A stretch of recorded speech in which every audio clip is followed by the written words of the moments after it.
Ballarda tamaq yeməydigan, iştahası yaxşı emas, tamaq tanlaydigan odatlar bor. Bu videomda mushni keltirib chiqadigan asosli omillarning bir qanchasi bilan to'xtalib beray.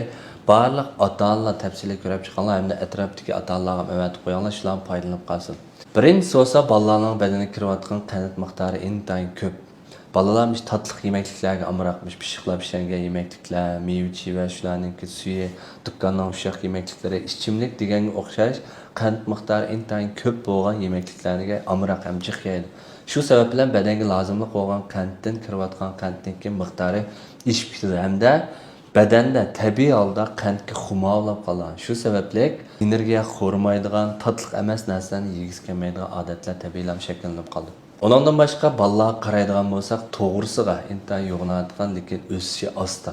Bunun sebebi bo'lsa dal qanat badandagi o'stirguchi hormonning ajratib chiqarishni cheklab qo'yadigan bir narsa. Hamda shu balalarning ko'ziga, ko'rish quvvatiga, ko'rish darajasiga cho'ng ta'sir yetkazadigan narsalarning birisi. Shunga balalarda ishtah yaxshi emas, tomoq yeyish kelmaydigan ahvollar ko'rildi. Birinchisi qand. İkincisi olsa balalarning badanda tömür hem sinik o'xshash mineral modda kam bo'lganlikda. Tömür kam bo'lgan vaqtda balalarning hazm qilish sistemasidagi iqtidori tuvallaydi. Sinik kam bo'lgan vaqtida balalarning tam sezgisini g'ayri benormal narsalardan xushallikni topadigan, izlaydigan mushtaq alomatlar ko'rildi. Ya'ni ko'pincha balalarda tirnoqni tishlaydigan, qo'lini sho'raydigan, to'plarni yeydigan hamda shunga o'xshash g'ayri narsalarni yeydigan odatlar bor.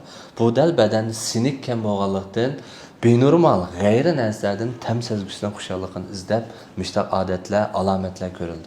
Uchinchisi bo'lsa balalarda harakat yo'q. Harakat bo'lmaganlik uchun energiya xo'rmaydi. Energiya xo'rmagandan keyin balalarning qo'ziq oshmaydi. Balalar cho'qim kunida ritmli holda 40 minutdan 1 soatgacha normal darajada harakat qilib berish kerak.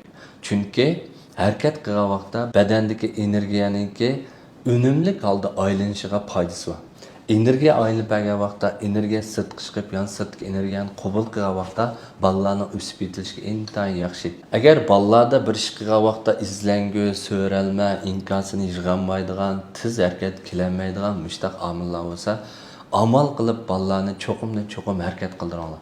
Bu harakatniki balalarning o'sib yetilishida intayin cho'ng foydasi bor. Nurg'a ota-onalar so'raydi, "Shu balamniki bo'y o'sishi taz yaxshi emas" deb. 70% irsiyat bo'lsa balalarning o'sib yetilishda. 30% demiş ozuqliq bilan harakat uyquga bog'liq. Shunga harakat intayin muhim balalarning o'sib yetilishda. Nurg'a ota-onalar balalarimiz sir chiqib o'ynatsak o'ynamaydi, harakat qilolmaydi deb. Amaliyotda shu balalar bilan sizlar birlikda chiqib, yaxshi o'yinlarni tepib, birga o'ynasanglar, andan keyin harakat qildi balalar. O'zimizniki masala. To'rtinchisiga balalardagi sayyimaydigan mushtaq bir odatlarni qistirib o'tib ketay. Bu normal ahvol do'stlar. Balalar hamda say ko'ktatlar ikkilisi o'zini qo'g'dash uchun bo'layotgan alomatlar. Chunki balalar bo'lsa haqiqiy maishiga, ya'ni ta'mgir demdik. Balalik mezgilda odamniki tam sezgusi shu tilning atrofida 10 ming yetadi. Shunga g'ayri ta'mlik yoki g'ayri puroqliq moddalarni balalar intayin cho'nglar qaraganda bakrak his qiladi.